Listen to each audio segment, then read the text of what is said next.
Yeah, therapy can actually earn you money. No, really. People think of therapy as just another bill. But what if I told you that skipping therapy is actually costing you way more in the long run? Today's episode will break down how therapy pays for itself and then some. Let's break it down. I'm Paige and this is Nerdonomic, where we break down geeky money topics. Okay, so here's the thing. A lot of times when you're buying something, you're not actually buying the item.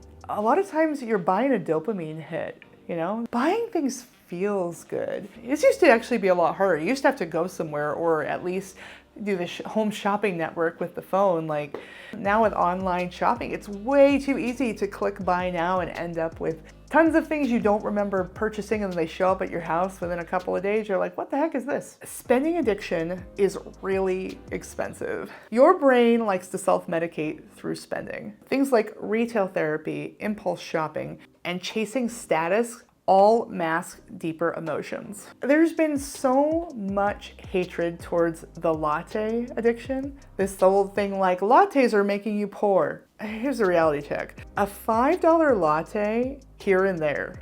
I'm not talking every day. A $5 latte isn't actually what's ruining your finances. It's the habitual emotional spending that causes you to buy the $5 latte in the first place. That's because when you buy something, you get that little dopamine hit, it cheers you up. It's literally a high for your brain to get yourself a little treat. And the worst part about it is it's a cycle.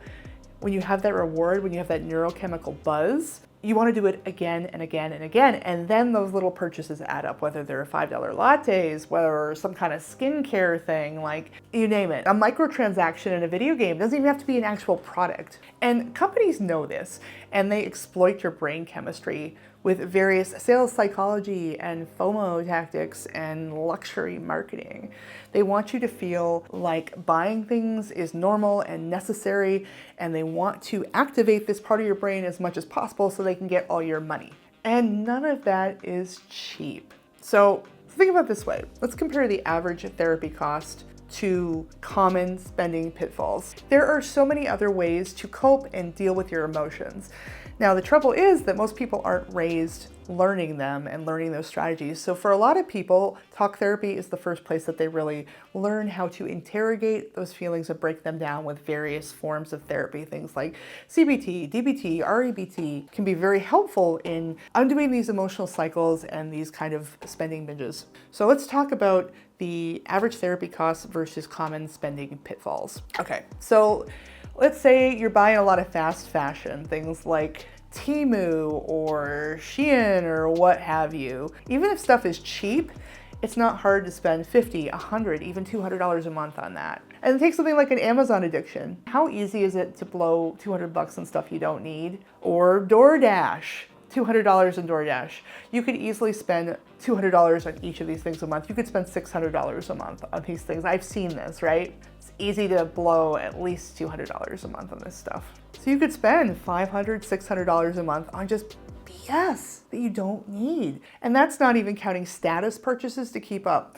So that's things like having the best iPhone or designer clothes or things that kind of help your self-esteem and make you feel good for a minute. Expensive makeup. Because the whole time you're buying things to make yourself feel in control, but it's actually making you more broke. The annual total of this can be thousands of dollars. Honestly, you can spend as much as you have, if not more, with the availability of credit cards. I have seen people go from spending a couple $100 a month when they have modest finances to spending $1,000, $2,000, $3,000 a month when they have more disposable income. Because the reality is, if you don't deal with the underlying feelings, you cannot out-earn your spending problems because it's an addiction like anything else. Now, think about therapy.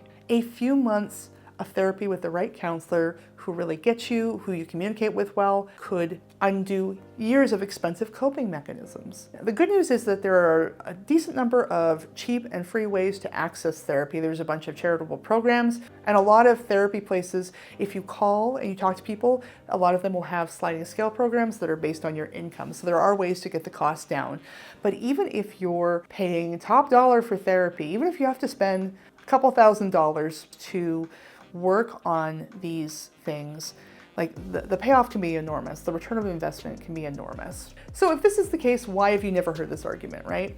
Well, I talked about this more in another video, but the elites want you to feel insecure. I'm not kidding. The wealthy and powerful profit if most people feel insecure and try to overcompensate by spending. It has an obvious upside to the people who are selling the products. The economy runs on people feeling bad about themselves. Marketing thrives on insecurity. Beauty, fashion, even personal finance content exploits shame-based spending. And this scarcity mindset keeps people trapped. They spend for status instead of investing. But it's not just the cycles of insecurity, it's not just the issues with dopamine regulation.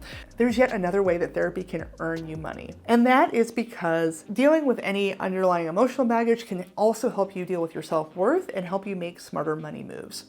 So first of all, it is no secret that people who feel better about themselves and have higher self-worth, they negotiate raises better, they apply for better jobs, and they make smarter financial choices about their income. So it's not just reducing your spending, it also raises your income. It gets you on both sides. Confidence reduces those self-sabotaging behaviors, and it makes it so you don't lowball yourself in salary negotiations. Also, working on healthy boundaries, which is a big thing in therapy, can help you avoid taking on guilt spending. So what's guilt spending? It's basically being pressured to loan out money to people or pay bills for people, being pushed around, being a doormat. I had this problem back in the day. I was a big old doormat that thanked you for stepping on me. It also helps you to say no to dumb financial decisions. People who are pressuring you to do something because you don't need that external validation. Because you're more self-confident, you might be able to go to a dinner at a restaurant and not feel like you have to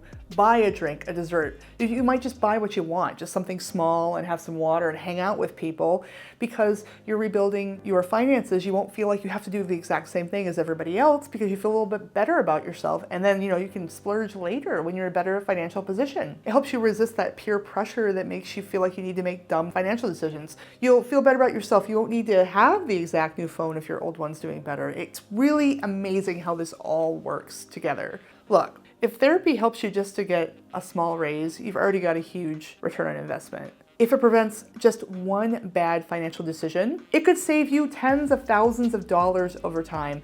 And I'll tell you, therapy compounded, it's done wonders for me. It's done wonders for my friends that have done it. I love a lot of the financial content. I love a lot of the strategies. Clearly, I'm teaching some myself. But there are lots of situations where people have just gotten so messed up emotionally because of all the marketing and social pressure that they don't need the budgeting hacks as much as they need to have better coping mechanisms, have more self-confidence, and better boundaries with people. And that will enable them to make better financial choices. It's worked wonders for me.